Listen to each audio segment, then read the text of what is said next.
Our special surprise for you this year. Evening meditation on demand, curated by Shi Xing Mi, Gjergja. Hello and welcome to this brief talk on meditation and mindfulness. I've been kindly invited to hold this talk about these two topics which are more and more popular but sometimes slightly misunderstood. And so what I would like to do in the next 15 or 20 minutes is to make a little clarity about what is mindfulness, what is meditation, how they can be useful, and how can they be practically and pragmatically applied to our daily lives, both personal and of course professional. So first of all, it's important to understand that mindfulness is a state or a condition, whilst meditation is an exercise or a practice. And that through the exercise of meditation or the practice of meditation, we can achieve a greater state of mindfulness. So what we should actually focus on is mindfulness itself. That's the desired state. And then whether we achieve it through meditation, through different mindfulness practices, through some other techniques and behaviors and habits that I will illustrate, this is in some way secondary to the fact of understanding the importance and the usefulness of a mindful state. So in a very basic terms, mindfulness means clarity. It means to see things clearly, not with our eyes, but rather with our mind. Scientists have discovered that we think something like 3,000 to 4,000 thoughts per hour. And somehow ancient masters felt this as well. They felt that our mind was in a way in a constant state of motion and at times even agitation. In the same way as when water is in motion and in agitation, it is unclear. You cannot see your reflection and you cannot see through the water to the bottom. In exactly the same way, when our mind is in motion or even worse in agitation, we cannot see clearly. We cannot see clearly what we are feeling, what we are thinking, what is the situation that is being presented to us by life, and therefore we cannot see clearly what is the best behavior, habit, solution, or response to engage in that particular moment of life. So mindful practice is nothing more and nothing less than making clarity. And the first step in making clarity is in letting the water calm down, letting our mind calm down, so that with greater calm, there will be less ripples, less motion, and more possibility to see things clearly. And that is where meditation can help us, because meditation is a technique to, on its most basic format, to still the mind. And by stilling the mind, we gain this greater calm and therefore this greater clarity. So before I will talk further about mindfulness and how we can use it in daily life and how we can also train it by habits and behaviors, let's do 3 minutes of meditation together as also a form of test to understand how likely mindful or unmindful we probably are at the present moment. So just sit comfortably. You don't have to sit with your legs crossed as I am. You can sit in your chair or wherever you are. And for the next 3 minutes, what we will try to do is to put all our focus on our breath. Why our breath? Well, for a couple of simple reasons. One, because it's always with us. If we have to focus on a sound or on an app or on a guided voice or any other meditation technique, we need a device, we need a person, we need an audio system, but the breath is always with us. And the second reason is because the breath is connected to our body and to our physiology. And our mind resides inside our body. And by residing inside our body, it creates a condition of equality between mind and body. What I mean by that is a calm mind must reside inside a calm body. And a tense, agitated, or stressed mind must reside inside a tense, agitated, and stressed body. That's why, as we all know, as doctors can tell us, when we have high levels of stress, we have some physiological consequences. whether it's some heart arrhythmias, some skin problems, some back tension, some headaches. A mental state of tension creates a physiological state of tension. And so by meditating on focusing on the breath, what we do is that we calm our breathing, we slow down our heart rate, we relax our diaphragm, we relax our shoulders, we create a relaxed, calm state in the body. And that helps the mind a little bit go to also a similarly relaxed, calm state. So simply close your eyes, focus all your attention on the breath. And for the next 3 minutes, try to think only of the breath, no other thoughts.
And when you're ready, reopen your eyes,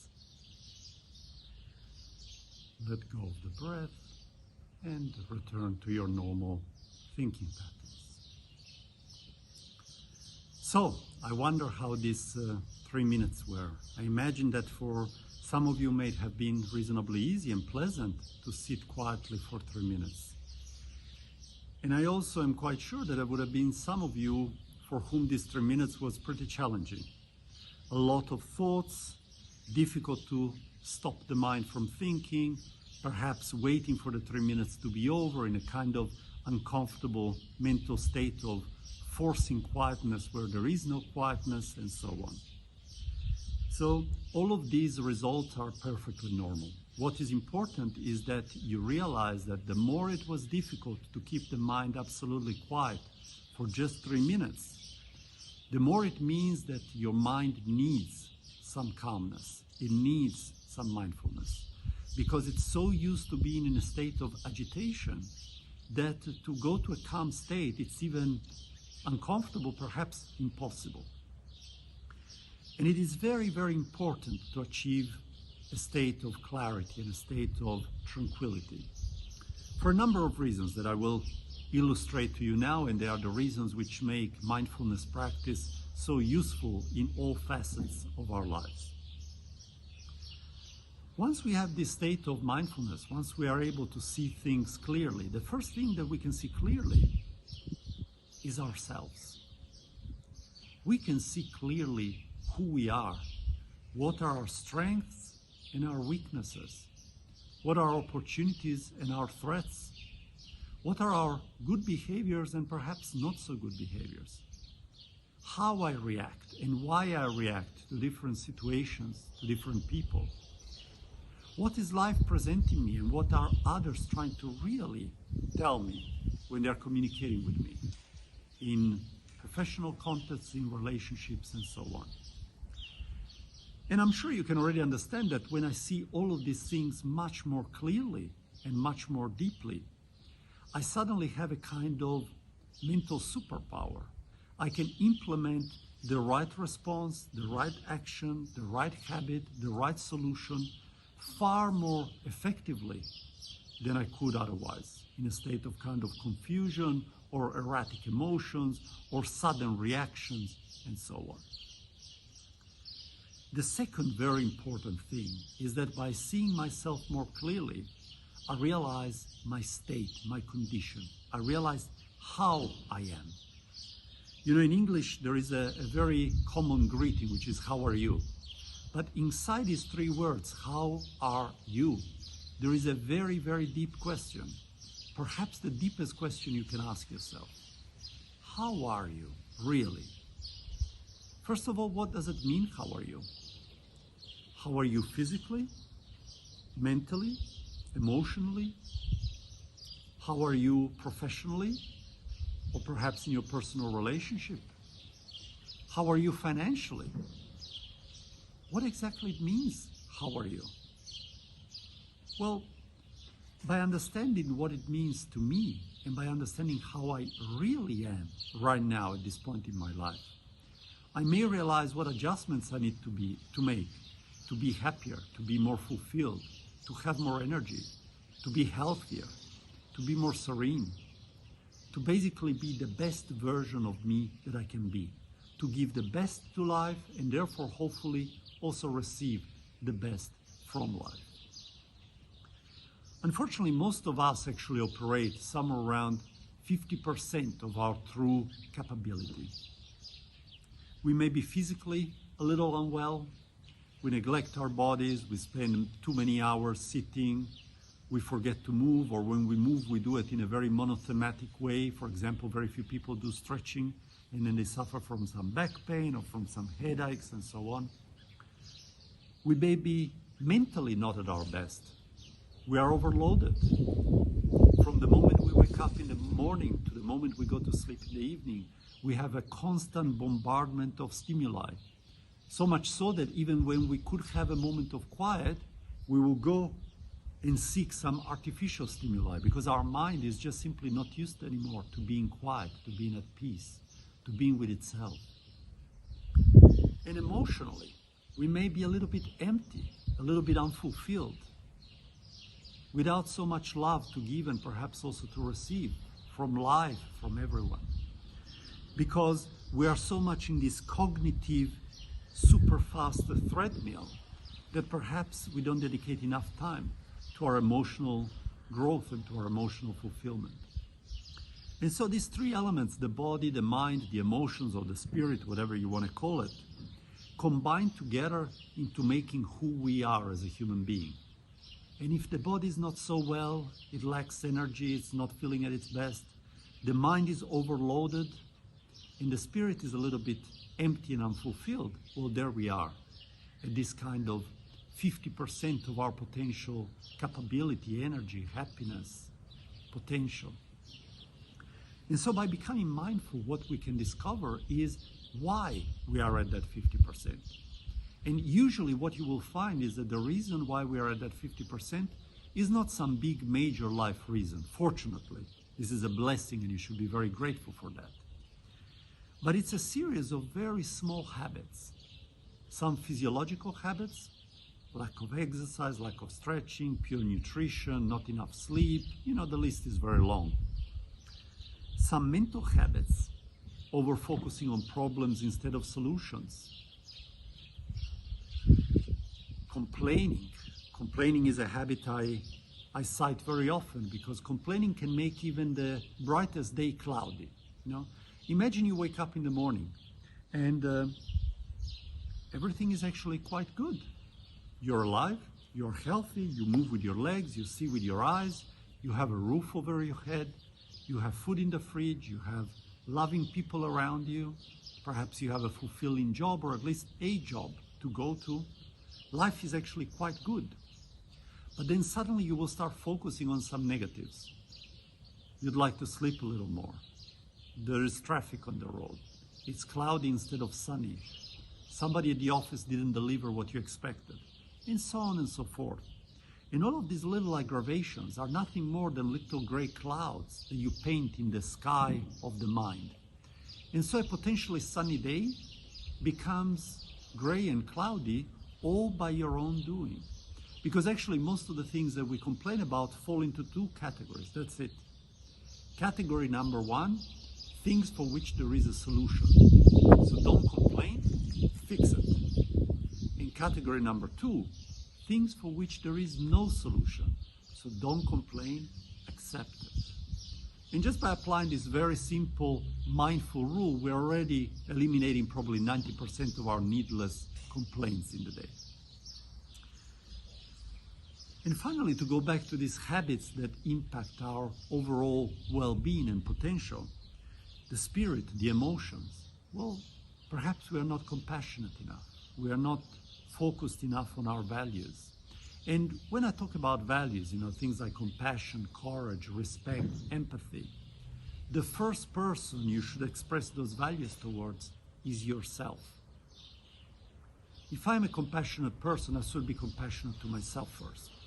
If I'm a respectful person, I should respect myself. If I'm courageous, I should be brave in making my decisions. If I'm passionate, I should have passion for the things I do. Important ones and also little ones. And so on and so forth. Ultimately, our values define who we are. We are not really defined by our physical appearance or by the clothes we wear or by the job title we have. They are extras. But ultimately, we are defined by what we do. And what we do is defined by the value that moves those actions.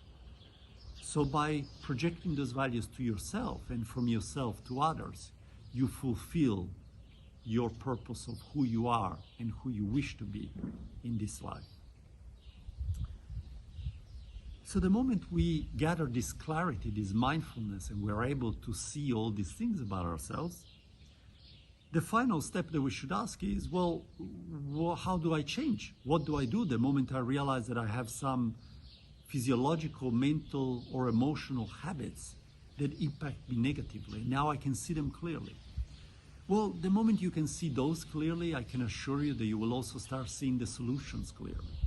And the idea is to start implementing these solutions, but not all at once, for the simple reason that it's impossible. It's impossible to make a self-revolution. It's too difficult. We have habits that are ingrained in us for many years. But I can start with one habit, a little one. And I start working on it and working on it and working on it until that habit is gone, it's changed. And then I address the second one, and then the third one, and then the fourth one. And gradually, in a very natural, very organic way, I may really make a revolution, but I make it in an evolutionary way. And from this revolution, I can truly revolutionize the way I feel and the way I do and interact with everything in life, personal and professional. And that's why mindfulness ultimately, and meditation as a technique to foster mindfulness, can become really kind of professional and personal superpower. And why I keep mentioning both of these worlds, professional and personal? Because we are we, you are you, always. There is no business you and house you. This is a delusion. You are you in the movie that is your life, in the play that is your life. And so by optimizing yourself, by first understanding yourself, and then from this understanding, optimizing yourself, you can become the best you that you can be. To give the best of yourself to both your professional projects, your personal experiences, and to your whole life journey. So I hope that this little introduction to mindfulness and meditation inspired you to perhaps dive deeper into these topics. And I suggest to do so always in a very pragmatic and practical way. Don't think about some big transformative experiences, but just start introducing a daily practice into your life. And from this daily practice, just like you plant a seed, gradually something will grow, and you will grow as a human being. So thank you so much for being here with me for these few minutes. And I wish you a wonderful journey of mindfulness and meditation and application to fulfill all your wishes in your life, personal and of course, professional. Thank you very much.